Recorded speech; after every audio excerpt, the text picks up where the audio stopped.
Bakit mo kami dinadamay? Bakit kami ang tinuturo mo na nag-utos sa'yo na paslangin si Gregory? Nagkakasaya ka lang ng laway, Sir Eduardo. Kahit ano pang pamimilit niyo sa akin na bawiin ko yung sinabi ko, hindi ko gagawin yun. Sino nagpakawala sa'yo para idawit kami sa krimen? Magsalita ka. Sinong amo mo? Wala akong alam sa sinasabi niyo. Malis na kayo. Wala kayong mapipiga sa akin. Hindi ka magsasalita. Julio. Sir, oh! Hoy, tigil niya yan! Isang tao lang naman ang sagad ang butong galit sa amin.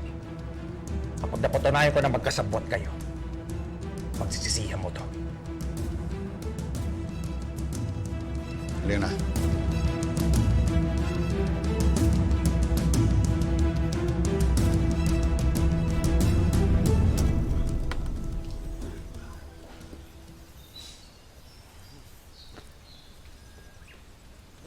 Wow.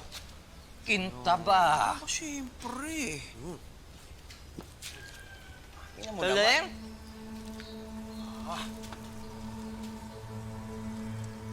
Uy, alam mo ba?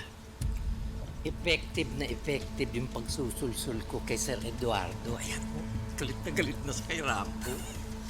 malapit nang mapapasa atin ang kayamanan ng lolo mong kalbo. Tama ka dyan, ay.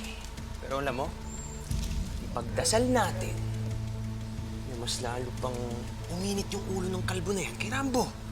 Para sa susunod, Nay, alam mo kung ano mangyari? Heart attack. Yun nga, yun yung mangyayari sa kanya. Uy, ano ka ba? Baliw ka ba? Bakit? Huwag naman. Huwag muna. Saka na lang. Pag nasa pangalan mo na ang lahat ng ari-arian na lololohan mo. Tsaka na lang. Pwede naman natin gawa ng paraan yan, Nay. Ano tingin mo sa atin? Walang diskarte pagdating sa pera. Diyan tayo magaling. Oo nga, ano? Yun nga ang resulta ng yung DNA. Napeke nga. O di, yun din ang gagawin natin sa sa last will. And Testament. Testament. Last will, testament. Iba ka na talaga, Nay. Ako yung naano sa'yo. Level up ka na talaga.